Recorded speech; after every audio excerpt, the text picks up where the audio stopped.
Hello everyone, welcome to HabibPro YouTube channel. এবং আজকের এই টিউটোরিয়াল আমরা দেখব কীভাবে একটা পপআপ অ্যাড তৈরি করতে হয়। এই পপআপ অ্যাডটা আমরা তৈরি করব যখন আমরা কোনো লেয়ারের মধ্যে ক্লিক করব। এটা হচ্ছে একটা লেয়ার, এটার মধ্যে ক্লিক করব তাহলে এটা চলে যাবে। আবার যদি আমরা এখানের মধ্যে ক্রস বাটনে ক্লিক করি তাহলেও চলে যাবে। অন্য কোনো জায়গায় ক্লিক করলে যাবে না, শুধুমাত্র এই কয়েক জায়গায় ক্লিক করলে যাবে। ঠিক আছে, এখানে ক্লিক করলে কিন্তু যায় না। আচ্ছা, HTML CSS আমরা লিখব না, HTML CSS আমরা শুধু দেখব আর জাভাস্ক্রিপ্টটাই লিখবো। জাভাস্ক্রিপ্টের মধ্যে একটু ডিফারেন্টভাবে আমরা লেখার চেষ্টা করব, কারণ জেনারেলি যে ক্লিক করে আমরা কাজ করি ওভাবে ঠিক আছে, ওভাবে নট ব্যাড কোডিং, বাট আরেকটু অ্যাডভান্স লেভেলেরও আমরা চাইলে কাজ করতে পারি। তো সেটা কীভাবে করতে হয় সেটা আমরা দেখবো, বাট তার আগে HTML CSSটা আমাদেরকে বুঝতে হবে। জাস্ট বেসিক 1 মিনিটের মধ্যে 2 মিনিটের মধ্যে যা বোঝানো যায় এতটুকুই। আচ্ছা,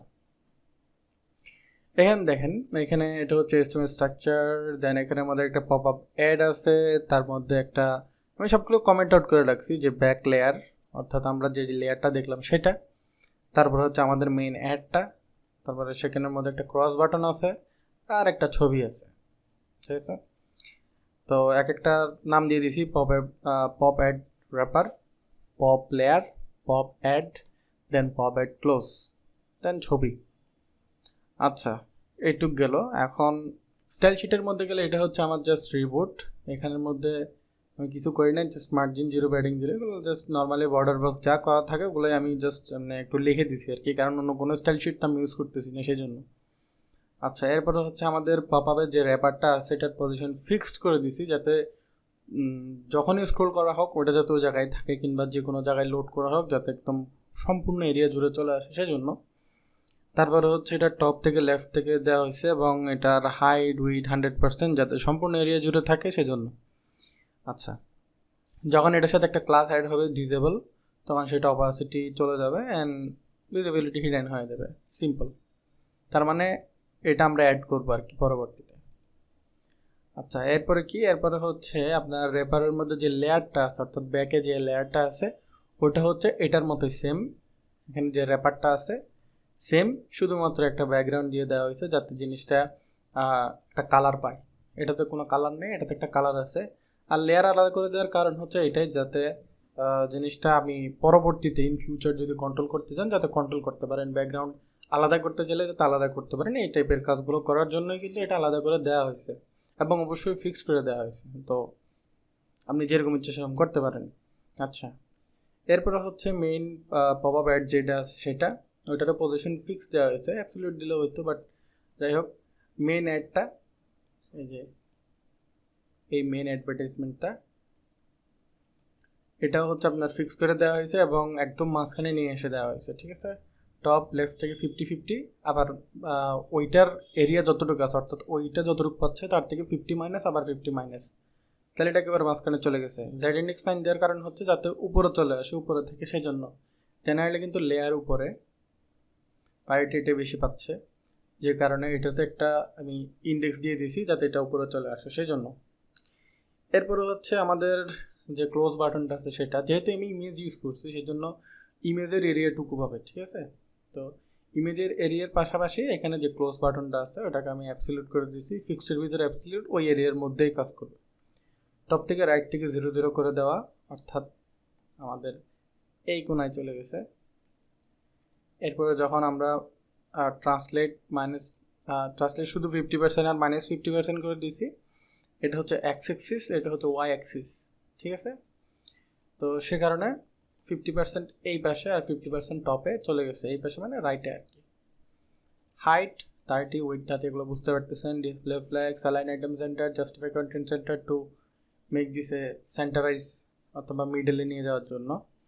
তারপর ব্যাকগ্রাউন্ড দেওয়া হয়েছে, কালার দেওয়া হয়েছে, বর্ডার রেডিয়াস দেওয়া হয়েছে এবং কার্সর পয়েন্টার দেওয়া হয়েছে যাতে সুন্দর এরকম লুকটা পায়। আমি কোনো ফন্ট অসাম কিন্তু কিছু ইউজ করি নাই, আপনার মন চাইলে আপনি যা মন চাই ইউজ করেন। জাস্ট এইভাবেই আপনি HTML CSS দিয়ে একটুকু আপনি বানাইতে পারবেন। এরপরের কাজটা হচ্ছে যখন আপনি ক্লিক করবেন তখন এটা এইভাবে চলে যাবে, কিংবা এটাতে ক্লিক করলে চলে যাবে। আচ্ছা, এই জিনিসটাই আমরা দেখব। এখানের মধ্যে pop close, pop layer, pop wrapper, 3টা জিনিস নেওয়া হয়েছে। র্যাপারটা নেওয়া হয়েছে যাতে আমরা এরকম এই যে এখানে ডিসেবল আছে এটা যাতে অ্যাড করতে পারি সেজন্য।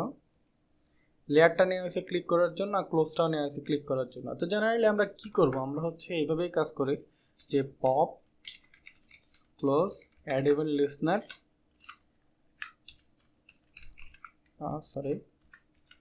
ক্লিক, দেন এগেইন হয়তো আমরা এখানে আরেকটা দিয়ে দিব যে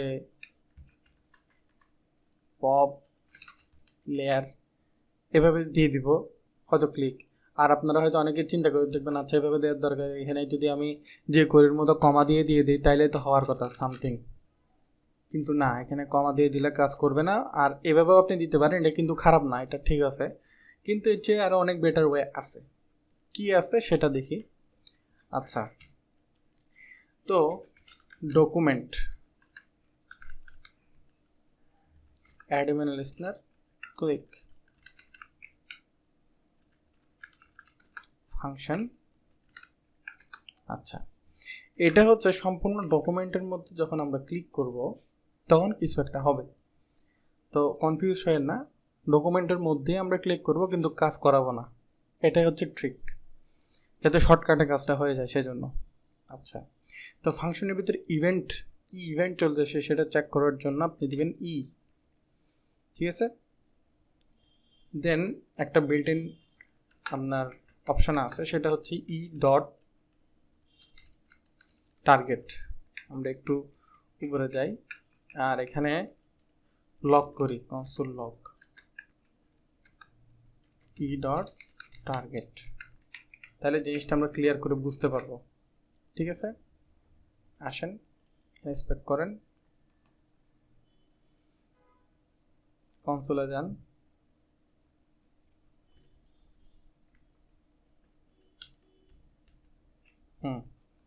ক্লিক করলে আমরা কোথায় ক্লিক করলাম, পপ লেয়ারের মধ্যে, সেটা খুলে দিছে। ক্লিক করলে কোথায় অ্যাড করলাম, পিসি ইমেজ, অর্থাৎ ইমেজের মধ্যে একটা ক্লিক করলাম। দেন আপনি যদি ক্রসে ক্লিক করেন তাহলে আসবে কি পপ অ্যাড ক্লোজ, এখানের মধ্যে আমরা ক্লিক করলাম। এখন এই যে সে ইভেন্টকে টার্গেট করতে পারতেছে যে সে কোথায় ক্লিক হচ্ছে সেটা, এখন সেইখানের মধ্যে আমি যদি একটা কন্ডিশন দিয়ে দেই যে শুধুমাত্র যদি আমাদের ইভেন্টগুলো আমাদের ক্লোজ এবং আমাদের লেয়ারের সাথে মিলে তখন সেটা কাজ করবে, আদারওয়াইজ কাজ করবে না, তাহলেই তো হয়ে গেল জিনিসটা।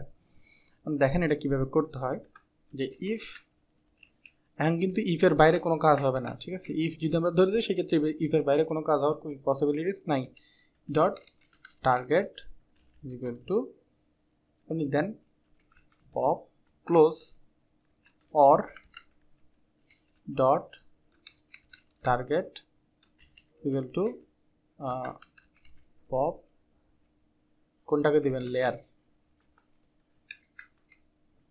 হ্যাঁ বলেন,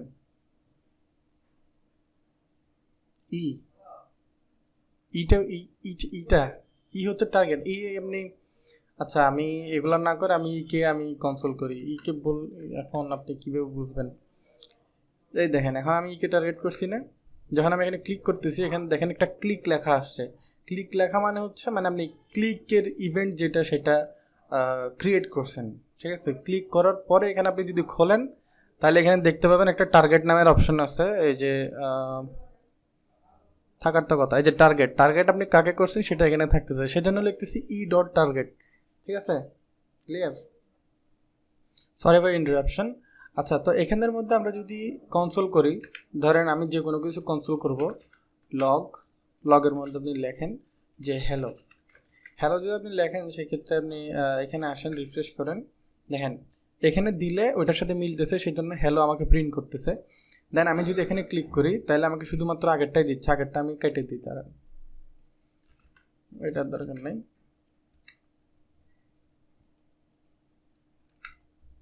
আচ্ছা, এখানে দিলে এখানে হ্যালো দিচ্ছে, আর কোথাও কিন্তু হ্যালো কাজ করতেছে না, শুধুমাত্র এখানে দিলে এখানেও হ্যালো কাজ করার কথা। আচ্ছা, সেম জিনিসটা বারবার আসতেছে যে 1 2 3 4 5। আচ্ছা, অনেক দিন ধরে কী বলে এটাকে ফায়ারফক্স ইউজ করা হয় না, যাই হোক, এটাতে ক্লিক করলে কাজ করতেছে, এটাতে ক্লিক করলে কাজ করতেছে, তার মানে আমাদেরকে দুইবার লিখতে হচ্ছে না।